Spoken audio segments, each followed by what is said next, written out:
You can definitely feel the quote-unquote nerf, though, for the Harith. I feel like even when it comes to the team fightings, you got to be a little more picky on dropping down that Zaman Force and then being able to go ahead and fight. But yeah, we'll see if this is going to be a better one for Team Falcons. Also, the question mark that I was wondering about today when we went into this was like the Hayabusa. I think it was played on Stream B earlier today. Maybe it was, maybe it wasn't. But I wanted to see it here, and we get to see it in the hands of Boyet. Oh, Hayabusa and Boyet. Like I said, Hayabusa would have been a bad pick, but it was now acceptable, way more acceptable, because the presence of the Harith on the opposite side, and it has a decent matchup against the Lancelot. But this mid lane, though, the Hylas and the Jushin are making work mid lane and actually forced to revitalize. Yeah, early on, that's always kind of what happens. We see this, that early pressure in the mid lane. That'll be an interesting matchup too, the Hilda versus the Lapu Lapu. Again, for those that missed game one, it was Mumu's MVP performance on this Lapu Lapu that really had a decisive win. Look at this early aggression already. Once again, the Mongolz putting some pressure here on this side of the jungle, but no one relatively that you can just take out just yet. They're a little bit more tanky. Unless they're able to catch out Boyet later on. Unbreakable going to be charged up. They're going to go for Makey. Makey trying to get away here. Should be able to. A little bit of drag on Troll. But survives that mid lane initiation. Yeah. As expected, this you want to play aggressively as your roamer. And you are more rewarded in that area. As you can see, Shenlin's already just a quarter of XP before level 3, which amplify his presence in the team fight later, especially in the turtle team fight. Troll is also level 2 just now, and expanding rivers will allow for any potential help from the gold laners. I would not be surprised if the Harith suddenly shows up, or even the CC. It's gonna be up to how quick the Mongolz are when it comes to taking over. Turtle.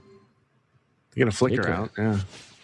You see in the way the Mongols like to move, if they can get a battle spell out, they're usually going to put the pressure there. We saw this a lot in the previous game too. Shenlin will tank this up. He doesn't have a Glorious Pathway, so he could be in trouble here. Sano's going to be able to get the kill, but it's Zetsu that gets the turtle, now trying to survive this fight. They lose 2 so far. They didn't have that level 4s they were looking for, but Mumu, there's Rinks. He's joining the fight with the expanding rivers that you mentioned. Wolf and Troll goes down. It's a double for Makey, so a bit of a trade. The 2 for 2, the objective going over to the Mongols. The Mongols did a really good job forcing the flicker out of Sanji, but I think that they overstayed during the turtle just because they started the turtle way too soon, that the Harith was a little bit late when it comes to that fight. The CC from Team Falcons was able to respond to the team fight way faster than his counterpart, the Harith, and actually net 2 kills for the team, but good recovery coming up from the Mongols. They might even take a kill onto Troll right now. It's AOG denying that one. Zetsu would have loved to get a recovery kill, but fortunately it will not be the case. Yeah, anytime you get out the AOG, though, at least, for a bit, it's not going to be available to go ahead and start up a fight or be utilized that way. So they didn't have to expend too much either. I mean, it's just kind of setting things up. And you saw even with that Hylos, like now earlier on in the last fight, the last objective fight, they didn't have the Glorious Pathway just yet, and so now that both sides have those ultimates available on both on all ends, the next turtle that comes up is going to be more of a even grounds. But like you mentioned too, with expanding rivers, you'll get these gold laners there fairly quickly. And, depending on how the fight's positioned with a Harith on your side, the Mongols might have a bit of an advantage. There's the shadow kill. Makey's going to be able to take a lot of that one. But that's used up. Beacon as well. So 2 ultimates used up. Feathered Airstrike too from Cuffin now. So Turtle's going to be up. I wonder if they'll just delay this until that Feathered Airstrike's up anyway. They should, especially because they don't have the shadow kill, and Zetsu is already feeling confident taking over this turtle fight. They also have the Harith coming soon. Oh, he's pretty low though too. He's got to be careful. Zetsu gets the turtle. Second one of the game. Troll's going to go ahead and defensively AOG on out of the fight. Revitalize was used, so I said the same thing in the last game, man. The Mongolz has control over the objectives. They're really good at fighting around these objectives. I'm not sure if Boyet's going to force this fight. Feather airstrike after the shadow kill to follow through. Zetsu not going to be able to get away from Sano. Sano picking up a kill. Troll could be next. He does heal back up a little bit, but this is a great trade for Team Falcons. Able to get a couple kills off of it. So still trading, keeping things even here in terms of gold. Able to capitalize on that fight, and now might even get this turret up top unless Rinks is able to clear it out. But this is a 4-member of Team Falcons up on this top side. Mumu's going to join. They clear out that minion wave, but now Sanji has to flicker out, could be in trouble, get stunned, and there's a kill. A bit of a misplay from Team Falcons. Yeah. Already a big recovery for Team Falcons after losing the second turtle. They were trailing by 1,000 gold, but they have gotten so much value out of the kills that they got up top. The kill of the Sano Zetsu. died. They tried to go for up top, but Sano died. The only hero from Team Falcons that's having a good time. That's actually a shutdown, which is very important for the Mongolz right now. And they did not lose their Harith. We kind of doubted this Harith pickup, mainly because of the nerfs and of course the Hayabusa making it good for the Hayabusa to be a good pick. But Riggs have more than paid up for it. I think that he's playing so well, 2-0 and 2, defended up top, punished with a kill onto Sanji, and now they got a kill onto Sano as well up top. This Harith has more than paid for his 4th pick gold lane. Yeah, he's working on his next item too. There you go. He gets his Stardom Scythe, so he's got that available to him. This next turtle is up, man. And Team Falcons really has not been able to secure themselves a turtle very well here. Boyet's going to be jumping in. Doesn't use the shadow kill. He does get stunned. Shenlin is the focus. They stun Boyet. He finally uses the shadow kill to stay alive a little bit longer, but he's going to be melted down now. And now joining the fight, Rinks dropping down the Zaman 4. Sano on the run, popping the vengeance already, and Sanji trying to help him out. Shenlin does get killed off from the team and does go down, but Zetsu in position to take this turtle. Last one of the game. Team Falcons can't do anything about it with their jungler being down, so the Mongolz will win that exchange again, further in the lead a little bit further. Yeah. Although it was a 2-for-1 trade-off, we really have to commend how well Mumu as well as Shenlin are doing this game. They understood their task, which is to just make it so that the core heroes of Team Falcons are always pressured. And in this particular game, this particular objective, it was Boyet. They had to really put a pressure on. Even when 2 of them died out there, it was a positive trade. And Zetsu not having the retribution during that moment still got the turtle because Boyet was killed anyways. And they have converted to another kill up top. This is the Mongols maximizing the lead that they have right now. And they are increasing and inflating when it comes to the gold. This pressure they're putting here on the tier 2, even cross map, able to push in a bit towards that turret, but nonetheless, you know, as they build up this bit of a cushion in terms of the gold lead that they have here, it's going to be increasingly more difficult for Team Falcons to just kind of look for that pickoff potential if they can, and kind of just have to go face to face in these fights. And that's been the troubling part, you know, when they decide to go ahead and team fight against the Mongols, it just seems like they're not able to get that break they're looking for.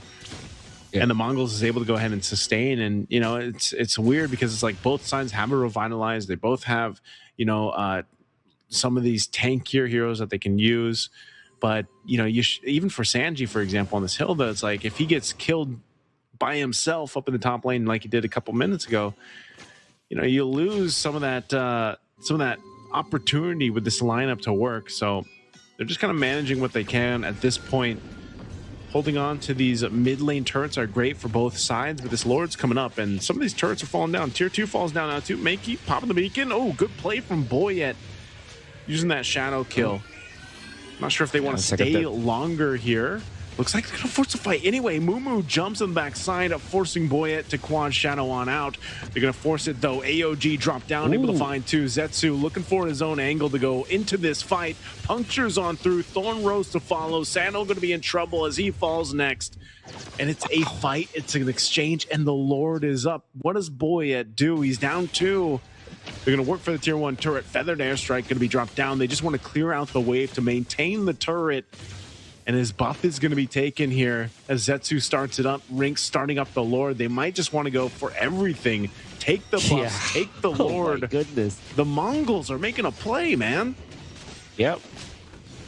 Now the Jushin have respawned. There's nothing that Team Falcons could do.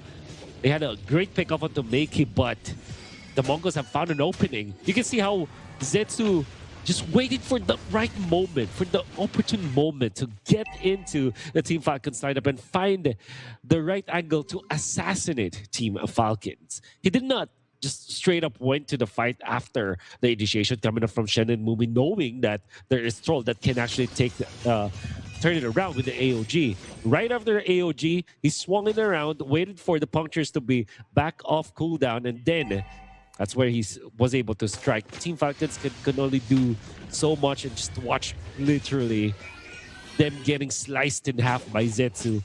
And then the Mongols took the Lord afterwards very cleanly. I thought this game would be very close, but seems like the Mongols have found Team Falcon's number.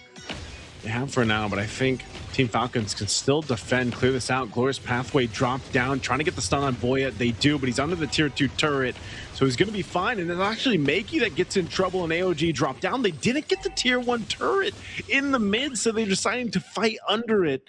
Meanwhile, the Lord decides to go ahead, push that bottom side, gets a charge into this turret, but man, the Mongols might have misplayed that a little bit, getting caught out. Shield's going to be popped up top. Zensu going in, gets the Phantom Execution off Thornrosa. Stay alive, but won't be able to get away from the last feathered airstrike. Mumu jumping in.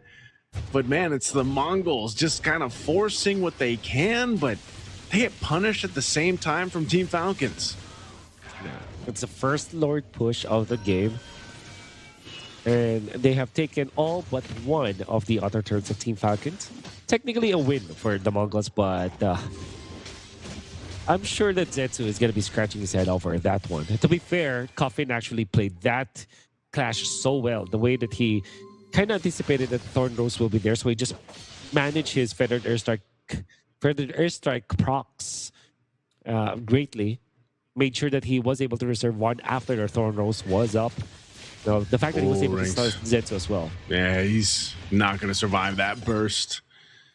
It's starting to look like the Mongols is making their own mistakes, you know, and it started with that Lord push. They definitely could have waited a little bit longer, but they're going to find themselves giving over some space to work with the Team Falcons, and now Team Falcons has an opening themselves. They do still have work to do here. 20 seconds for that Lord to come up, so Rinks will be back for that fight. So the Mongols will have to get in position here. So this is probably one of the better opportunities that Team Falcons has had to do this. And Unbreakable is going to find Shenlin, drops down the Glorious Pathway, is actually able to survive too. Wow. Just barely. Oh, but Boyet kills Mumu, a key target to take before this Lord. That's the big kill. Zetsu wants to get something up top, but he wants to go for Sanji. Quite an ambitious kill here. He's putting pressure in. Phantom Execution already used. Boyet too. There's the AOG. He's able to sidestep it. There's the Thorn Rose. He's going to be going for Cuffin. Cuffin is still alive. Burning the flicker. A good try from the Mongols, from Zetsu, but without a jungler. Boyet's going to wait patiently. He's got a shadow kill available. Can the Mongols delay this Lord take? That was massive that Cuffin survived that. There's this concept in Mobile Legends where if you make extra moves or unnecessary moves, basically, sometimes you suffer. I mean, for sure, if he got that kill onto Coffin, he might have gotten alive, but it wasn't the case. The extra move that Zetsu did kind of lost them this particular Lord, and now Team Falcons are gaining up momentum. And we'll have Boyet to even get the steal on this purple buff. This is going to be massive for Boyet. Yeah, dropping down the Glorious Pathway too. It looks like Rinks got hit theirs, so Rinks actually took their purple buff, I believe. But yeah, with this, the Lord's going to be making its way down bot. Did he leave the little... Oh, he did. Yeah, he left a little purple minion for them, so they just traded basically purple buffs. Right now, it's Team Falcons getting these turrets they desperately needed in this game.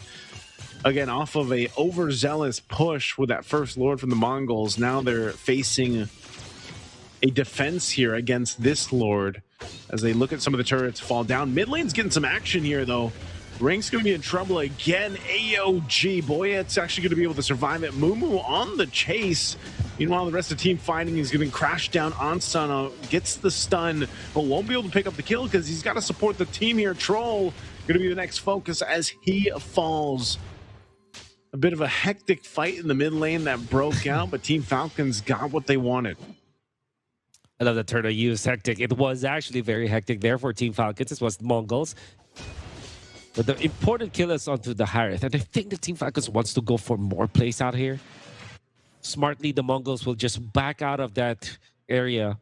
Of course, they don't know where exactly Team Falcons are, but they have kind of an inkling of where they are, so they will not force the issue. I think that we have gone back to an actual break even between these two teams. Of course, Team Falcons are leading by a little bit of gold, but essentially this is an even game.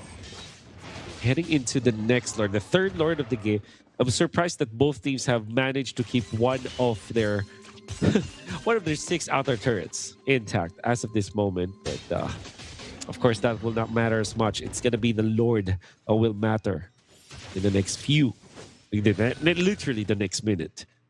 Yeah, there's going to have to be some adjustments here on how the Mongols decides to deal with this, because Team Falcons, the way they've approached the fights, I mean, even for Troll, like his Avatar of the Guardians have been really good lately, the last couple fights. And Boyet has been able to go ahead and pick off a target or two on this Hayabusa. So it's the Mongols with this kind of lineup that is actually trying to put this into play, trying to make this work. Glorious Pathway is going to be dropped down. I think Shenlin just goes in for the stun on Cuff and forcing the wings by wings. Do they disengage from this? Boyet just waiting patiently for that team. If they do decide to overcommit to this, I think it's better that they don't. They're just going to go for a reset. 10 seconds from this Lord to be up. Rinks' positioning crucial here. He does have a flicker, but he could get cut off. Again, this is a Avatar of the Guardian available to Troll if they decide to sandwich them in. But Lord is up, and with the expanding rivers, they should be able to go ahead and get in position quickly here. Yeah. So the minions are pushing a little bit into the bottom lane. I think this will be a little bit of an advantage for the Mongols since it's the long lane. But gonna catch up of all heroes out here. The Roamer is the one to slow push the bottom lane. Oh. And Team Falcons will be very happy about that. Well, so they're going to go for the blitz. Boyet gets the information. It might come down to a retribution battle. Feathered airstrike going to be dropped down. Boyet gets the Lord. Secured. Rinks dropping down. Zaman Force. They find Asano and out Cuffin on the run. He's going to disengage. They know they already got the Lord. Rinks goes down. Boyet with a big pickup on the Lord, plus the kill. Zetsu falls, and now they can turn this around. Team Falcons looking for more. Shenlin leading the charge. They're going to be going for Sanji. Sanji trying to run away. Pops the flicker. He's fine. Boyet wants more. He could have the shadow kill available again. The lower cooldowns on this Hayabusa might work out as Mumu is the one to fall, and Team Falcons fought for this game. And with the Lord, they should be able to go ahead and push into the space of the Mongols. There's so much time for them to be up. They could potentially take this one to a game 3. Team Falcons knows it. They'll go in. Makey tries to defend, but shadow kill is huge, and Team Falcons will take the Mongols to game 3. The first 3-game series that we'll see